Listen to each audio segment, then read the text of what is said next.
रूपनगर में सीमा अपने बड़े लेकिन गरीब ससुराल में रहती थी।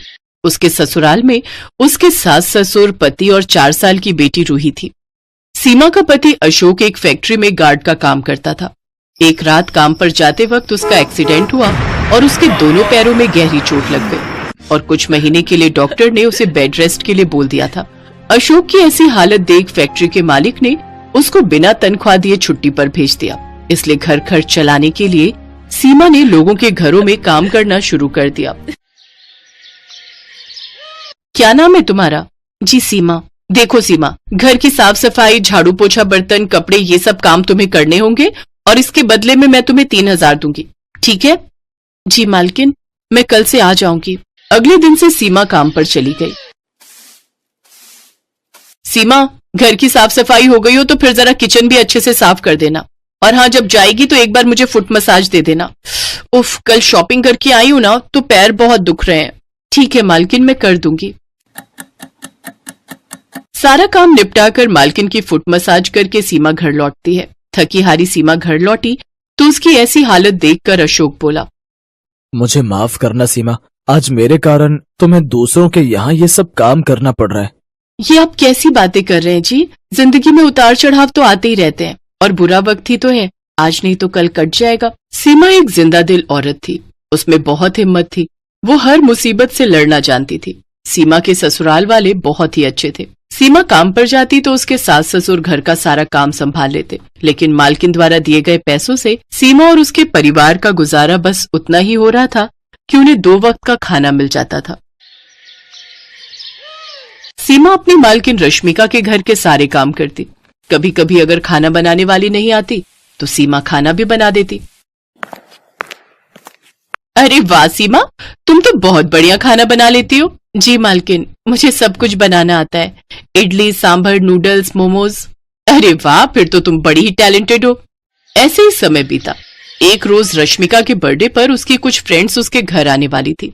रश्मिका के सोसाइटी के पास एक बहुत ही नामी रेस्टोरेंट था।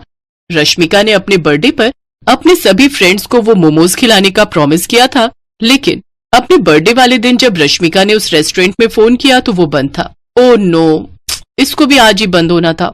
अब मैं क्या करूं? तभी उसकी नजर काम कर रही सीमा पर जाती है। उसने सीमा को सारी बात बताई।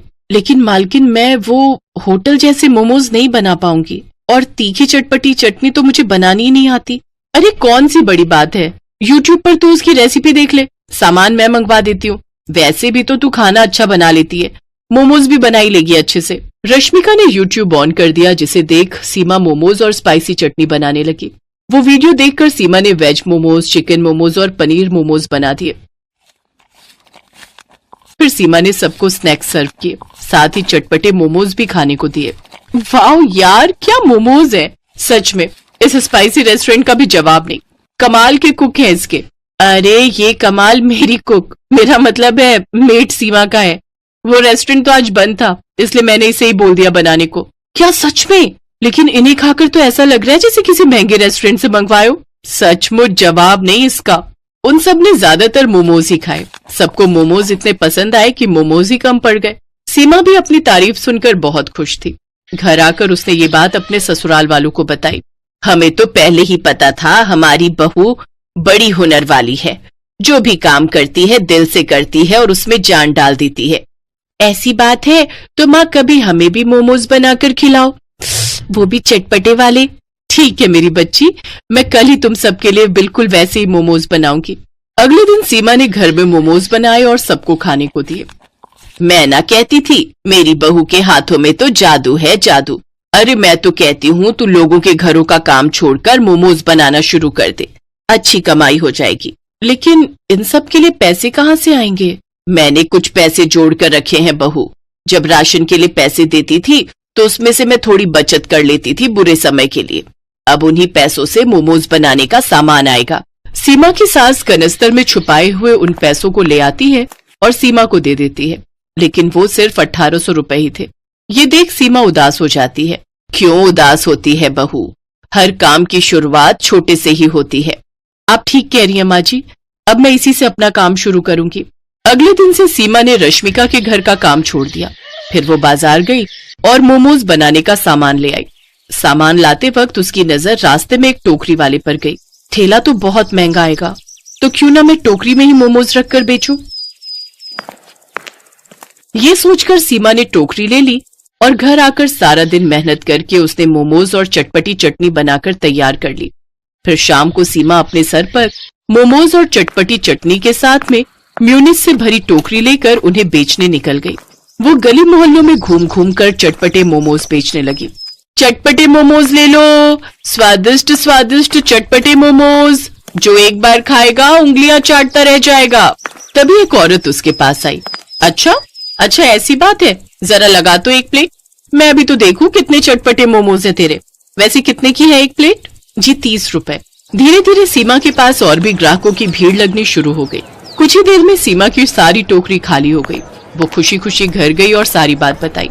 अगले दिन वो और भी ज्यादा मोमोज बनाने का सामान ले आई। आज ग्राहक बेसब्री से उसका इंतजार कर रहे थे। कल इसी वक्त तो आई थी वो चटपटे मोमोज वाली, ना जाने कहाँ रह गई। मेरा बड़ा मन कर रहा है उसके हाथ के मोमोज खाने का। कुछ ही देर बाद सीमा वो मोमोज लेकर पहुंच गई। उस दिन भी उसके सारे मोमोज बिक गए। आज उसकी पहले से भी ज्यादा कमाई हुई। अब सीमा हर रोज वहाँ मोमोज लाकर बेचती। एक रोज जब वो घर पर थी तो एक सेठ उसके घर पर आया। क्या तुम ही वो चटपटे मोमोज वाली सीमा हो? जी मैं ही सीमा हूँ, कहिए क्या बात है? मैं स्पाइसी रेस्टोरेंट का मालिक हूँ। क्या तुम मुझे मोमोज खिलाओगी? बड़ी तारीफ सुनी है तुम्हारे मोमोज की। हाँ मालिक, जरूर। सेठ ने जैसे ही वो मोमोज खाए उसके तो होश ही उड़ गए। वाह भाई वाह, मैंने आज से पहले इतने अच्छे मोमोज कभी नहीं खाए। मेरे रेस्टोरेंट में भी इतने अच्छे मोमोज नहीं मिलते। क्या तुम मेरे रेस्टोरेंट के लिए मोमोज बनाओगी? इसके बदले मैं तुम्हें हर महीने 35,000 रुपए दूंगा। सीमा झट से बोली, मुझे मंजूर है साहब। तो ठीक है, कल से ही तुम ये काम शुरू कर दो। और हाँ, तुम्हें आने की जरूरत नहीं है। मेरे आदमी तुम्हारे घर से खुद आकर मोमोज ले जाया करेंगे। सेठ वहाँ से चला गया। ये सब तुम्हारी मेहनत का कमाल है सीमा। हाँ बहू, और इस काम में हम सब भी तुम्हारी मदद करेंगे। अगले दिन से सीमा मोमोज बनाने लगी। होटल से कुछ आदमी उसके घर से चटपटे मोमोज ले जाते और उसे रेस्टोरेंट में बेच देते। अब अशोक भी पूरी तरह ठीक हो गया और वो भी सीमा की इस काम में मदद करने लगा। धीरे धीरे सीमा ने अच्छे खासे पैसे जोड़ लिए। इस काम से उसकी आमदनी और ज्यादा बढ़ गई। अब तो उसके पास ग्राहक और ज्यादा बढ़ गए। वो पूरे शहर में चटपटे मोमोज वाली के नाम से मशहूर हो गई। अब उसकी और उसके परिवार की गरीबी भी दूर हो गई। पूनम ने रोजाना की तरह आज भी मोमोज का ठेला तैयार किया और बाजार पहुंच गई। पूनम की पड़ोसन लड़की ममता आज पहले ही अपना समोसे पकौड़े का ठेला लगा चुकी थी। क्या हुआ, आज तूने ठेला लगाने में बहुत देर कर दी? माँ की तबीयत ठीक नहीं थी, बापू मजदूरी के लिए दूसरे गांव गए हैं, इसीलिए थोड़ा देर से ठेला लगाया। पूनम रोजाना ऐसे ही मोमोज का ठेला तैयार करती थी। पूनम के माता पिता बहुत गरीब थे। दोनों ने मेहनत मजदूरी करके पूनम को पाल पोस कर बड़ा किया था। अब उनकी उम्र हो गई थी, इसलिए पूनम चाहती थी कि वो भी घर के लिए कुछ करे। इसलिए पूनम ने मोमोज बनाने सीखे और खुद का ठेला लगाया। पूनम को मोमोज का ठेला लगाते हुए 1 साल हो गया था। पूनम बहुत ही ईमानदारी के साथ अपना काम करती थी। बढ़िया क्वालिटी की सब्जी और मसाले इस्तेमाल करती थी। पूनम ने अपने काम में कभी भी कोई बेईमानी नहीं की। हमेशा ही उसने ग्राहकों को बढ़िया मोमोज बनाकर खिलाए। उसकी पड़ोसन ममता बहुत ही लालची और बेईमान स्वभाव की थी, इसलिए पूनम उससे ज्यादा बात नहीं करती थी। वो अपने काम पर ही ध्यान देती थी। कल के समोसे बचे हुए आज यही तल लेती हूँ, ग्राहकों को क्या ही पता चलेगा। आज तो मेरी अच्छी कमाई हो गई। कल के पुराने बचे हुए समोसे जो बेचती है, अब ये पकौड़े जो बचे इन्हें कल बेच दूंगी। ममता, तुझे बेईमानी करते हुए जरा सी भी शर्म नहीं आती? तू लोगों को बासी खाना खिलाती है। तेरे बासी खाने से लोग बीमार पड़ सकते हैं। कभी तो दूसरों के बारे में सोचा कर। तू चुप कर, फालतू की खाली पीली मेरा दिमाग खराब मत कर। तुझे महान बनना है ना, तो तू महान बन। मेरा सिर क्यों खा रही है? मैं अपने हिसाब से अपना काम कर रही हूँ, तू अपने हिसाब से अपना काम करना। पूनम अपना मोमोज का ठेला ममता के ठेले के बिल्कुल पास में लगाती थी, इसीलिए वो बेईमानी होते हुए देख नहीं पाती थी। कई बार पूनम ने ममता को समझाने की कोशिश की, पर ममता थी कि बेईमानी करने से बाज ही नहीं आती थी। एक दिन पूनम मोमोज के ठेले पर पहुंची तो ममता के ठेले पर एक विदेशी आदमी खड़ा हुआ था। ममता उससे झगड़ा कर रही थी। मेरे समोसे के पैसे सीधी तरह से निकालो। ऐसे थोड़ी होता है कि तुम्हारा बैग खो गया तो तुम मुझे पागल बनाओगे। तुम्हारा बैग नहीं खोया है, मेरे पैसे निकालो। सॉरी, मेरे पास पैसा नहीं है, मेरा बैग खो गया है। क्या हुआ ममता, तू क्यों इतना शोर मचा रही है? और ये कौन है? अरे ये विदेशी आदमी मेरे समोसे और पकौड़े खा गया है। अब पैसे देने की बारी आई तो कह रहे हैं कि इसका बैग अभी चोरी हुआ है। कितना बड़ा झूठा आदमी है ये। मेरा यकीन कीजिए, मैं झूठ नहीं बोल रहा। अभी मेरा बैग यही था, अचानक गायब हो गया। उसमें मेरा मोबाइल फोन, मेरा purse, my money, my passport, my card, everything वो मेरे बैग में थे। आप चिंता मत कीजिए ममता, ये ले इनके पकौड़े के पैसे और समोसे के पैसे। आप मेरे साथ आइए, शांति से मेरे ठेले के पास बैठिए। कोई बात नहीं, मिल जाएगा आपका बैग, घबराइए मत। हाँ, ले जा इस बेईमान को अपने साथ बिठा वहाँ ले जाकर। Thank you. जैसे ही मेरा बैग मिलेगा मैं आपके पैसे आपको लौटा दूंगा। कोई बात नहीं सर, आप हमारे देश के अतिथि हैं और अतिथि तो भगवान का रूप होते हैं। थैंक यू पूनम, तुमने मेरी बहुत हेल्प की। मैंने अपने होटल का फोन नंबर इस कागज पर लिख दिया है। अब तो मैं तब तक विदेश वापस नहीं जा पाऊंगा जब तक मेरा बैग मुझे नहीं मिल जाता। अगर मेरा बैग मिल जाए तो प्लीज मुझे इस नंबर पर कॉल कर देना। वैसे भी मैं अपने बैग को ढूंढने की पूरी कोशिश करूंगा। जी मैं पूरी कोशिश करूंगी कि आपका बैग मिल जाए। डेविड अपने होटल का फोन नंबर देकर चला जाता है। शाम को पूनम घर लौट कर आती है और सारी बात अपने माता पिता को बताती है। सच में बेचारे परदेसी हैं, ना जाने कौन बैग चुरा ले गया। इस ममता को जरा भी शर्म नहीं आई। मुसीबत में पड़े व्यक्ति की मदद करने की जगह पैसे मांग रही है। तूने अच्छा किया बिटिया, जो उनकी मदद की। बस भगवान करे उनका बैग मिल जाए।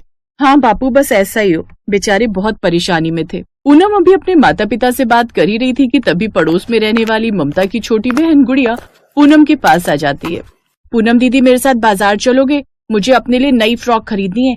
ये देखो मेरे पास कितना बड़ा नोट है। दीदी बता रही थी इसकी बहुत कीमत है। ये बहुत महंगा नोट है। $? ये तुझे कहाँ से मिला गुड़िया? मुझे ममता दीदी ने दिया। उनके पास ऐसे बहुत सारे नोट हैं, एक काले रंग के बड़े बैग में रखे हुए हैं, और मुझे देखो एक ही नोट दिया। पूनम बिटिया, इसका मतलब ममता ने ही डेविड जी का बैग चुराया है। हे भगवान, बताओ तो चोरी कर ली। हमें डेविड अंकल का बैग लौटाना होगा। मैं अभी आई। पूनम गुस्से में ममता के घर गई और उसे डांटने लगी। देख ममता, अगर तू चाहती है मैं ये बात किसी को ना बताऊं कि तूने ही डेविड अंकल के बैग की चोरी की है, तो चुपचाप बैग मुझे दे दे, वरना मैं बापू के साथ जाकर पुलिस को बता दूंगी। फिर तू जेल में सजा काटना। अगर तू सजा से बचना चाहती है कि मैं पुलिस को कोई खबर ना दूं, तो बैग मुझे दे दे। ममता जानती थी कि अब उसकी चोरी पकड़ी गई है। तूने डेविड अंकल का बैग कब चुराया? तू तो खुद उनसे पैसे मांग रही थी। जब मेरे ठेले पर खड़े होकर पकौड़े खा रहे थे, मैंने चुपचाप बैग छुपा दिया था। मुझे लालच आ गया था। मुझे माफ कर दे पूनम। पुलिस को कुछ मत बताना, मेरे बारे में किसी को कुछ मत बताना। नहीं बताऊंगी, और आज के बाद मेरे से कोई मतलब मत रखना। मैं चोरों से बात नहीं करती। कुछ देर बाद अपने पिता के साथ उस होटल में पहुंची जहां पर डेविड रुका हुआ था। अपना बैग वापस देखकर डेविड के चेहरे पर खुशी आ गई। Thank you so much Poonam. तुमने आज मुझे बहुत बड़ी प्रॉब्लम से बाहर निकाला है। डेविड पूनम की ईमानदारी की बहुत सराहना करता है। डेविड को पता चलता है कि पूनम बहुत गरीब घर की है और घर का गुजारा करने के लिए उसके माता पिता मजदूरी करते हैं और वो खुद मोमोज का ठेला लगाती है। अपने काम को और आगे बढ़ाओ। हम तुम्हारे मोमोज को एक ब्रांड बनाएंगे। मैं तुम्हारे बिजनेस पर पैसा लगाऊंगा। हम लोगों को फ्रेंचाइजी बेचेंगे। टेंशन मत लो, अब तुम्हारे आगे बढ़ने के दिन आ गए हैं। हरिया जी, अब आपको भी बहुत मेहनत करनी है। आपकी बेटी अब करोड़पति बनने वाली है। मैं पूनम को एक अमीर बिजनेस वुमन बनाकर रहूंगा, ये मेरा वादा है। पूनम की ईमानदारी ने उसके लिए सफलता के रास्ते खोल दिए। विदेश से आया डेविड उसके लिए एक फरिश्ता बनकर आया। डेविड विदेश में बहुत बड़ा बिजनेसमैन था। उसके पास पैसे की कोई कमी नहीं थी, इसलिए उसने पूनम की बहुत मदद की। पूनम का मोमोज का छोटा सा ठेला एक बड़ा रेस्टोरेंट बन गया। डेविड की मदद से सब कुछ अच्छा होता चला गया। पूनम आगे बढ़ती गई। आज पूनम के हर शहर में मोमोज के रेस्टोरेंट हैं, जो बहुत अच्छे चलते हैं, क्योंकि पूनम बहुत ईमानदारी के साथ काम करती है और उसका काम ग्राहकों को दिखता है। पूनम अपने सारे रेस्टोरेंट में महीने के एक चक्कर जरूर लगाती है, ताकि कोई कमी हो तो वो दूर कर सके। पूनम का एक ही उसूल है, ईमानदारी से काम। डेविड ने अपना वादा पूरा किया और मोमोज बेचकर पूनम करोड़पति बन गई, और ये सब उसकी ईमानदारी से उसे मिला। पूनम के माता पिता भी उस पर गर्व करते हैं कि उन्हें पूनम जैसी बिटिया मिली, जिसने उन्हें जीवन की सारी खुशियां दे दी।